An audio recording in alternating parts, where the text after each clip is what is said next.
Hello, everyone. Joshua Loya, a.k.a. Joshua the Jedi, the aspiring servant warrior. How are you? Just coming back, and I haven't done Facebook Live for a little bit. And it seems to me, Facebook Lives in the car, or, just little snippets on my podcast. Search for Adventure Mind in your podcast app of choice, iTunes, Spotify, Stitcher, etc. All of that to say, it's easier for me to share stuff with you when I'm in the car. Thankfully, because Andrea is driving and I'm not. I'm sure all of you are happy about that. But it gives me it gives me an opportunity to be productive in sharing.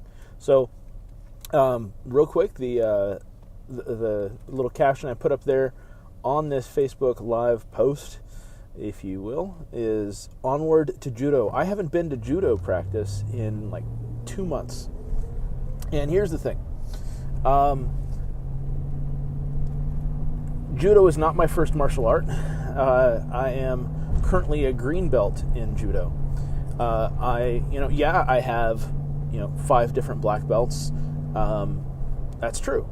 But Judo is a very specific set of skills. And as much as I used to be dismissive of Judo when I first started in martial arts, or was dabbling, years ago, before I started taking martial arts more seriously in 2005.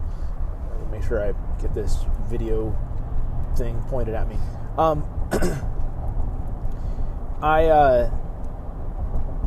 was kind of dismissive of Judo as, that's the blind art. And then I started to see the value of it. And to be perfectly honest, it was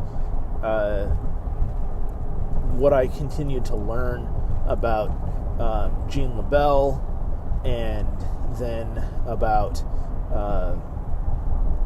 some of the other UFC and MMA fighters that were using it, and honestly, Ronda Rousey, who's no longer fighting the UFC now, she's moved on to the WWE, but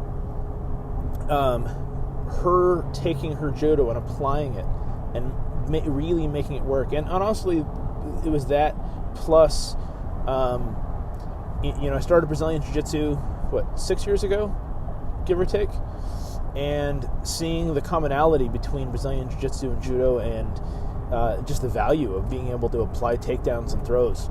So I think it's an extremely valuable tool for anybody who wants to be a well-rounded martial artist. And also, honestly, I think it's a really good art for blind and visually impaired people. It is, or it can be, extremely tough on the body. I kind of wish I would have started like many people have suggested that I started when I was 4. I probably would have had a much better time in competition with Judo if I had done so. But here's the thing: and I always say that I'm catching myself using the same phrases, But anyway, one of the true things for me about Judo is that when I first started, it scared the crap out of me. I found it to be extremely fear-inducing of being thrown and not knowing when the ground was coming.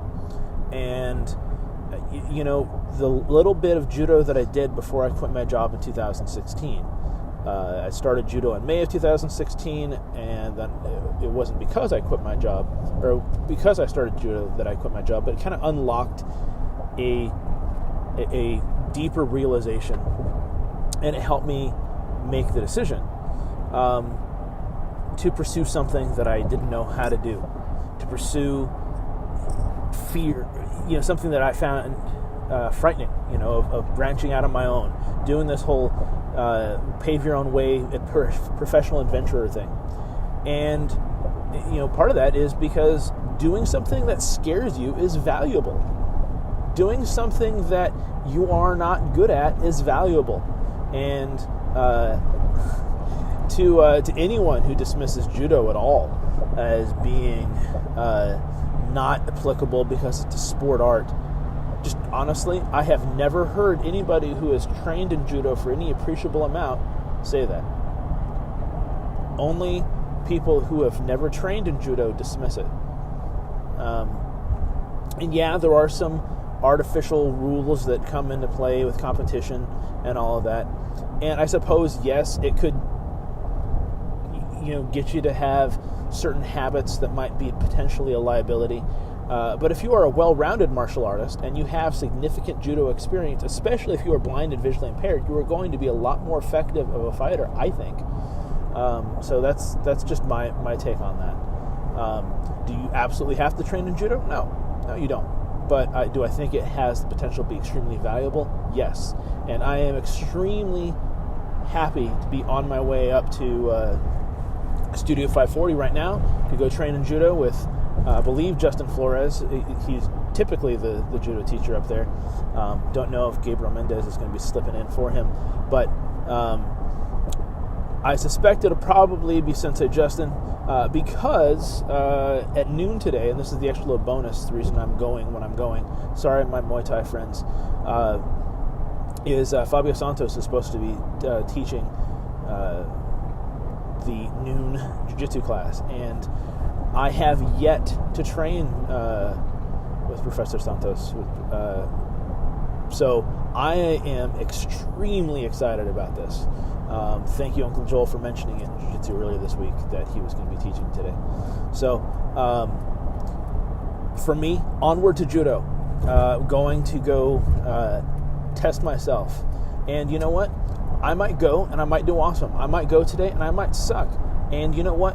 There's value in that. And I look forward to testing myself, putting myself in difficult positions, reacquainting myself with the fit-ins and throws and the strategy necessary to get the off-balancing, get that throw, get that ippon. So I think that's probably it. I'm just going to see if there's any comments, and then we'll probably go from there. Incidentally, I anticipate adding this to both my YouTube channel as well as the audio to my podcast feed. Quite honestly, I don't really care where you get my content, whether it's on Facebook or YouTube or my podcast. Certainly, whatever makes it easy for you to consume the content that I provide.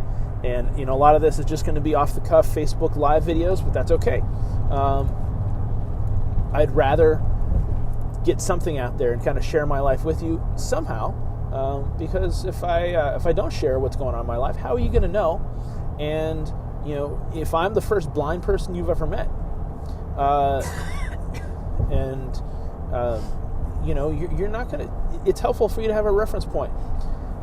So feel free if you have comments or questions, anything. And I am going to check the comments here in a second.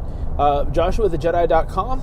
If you would email me, Joshua@JoshuaTheJedi.com, or Twitter is also a really, really good one.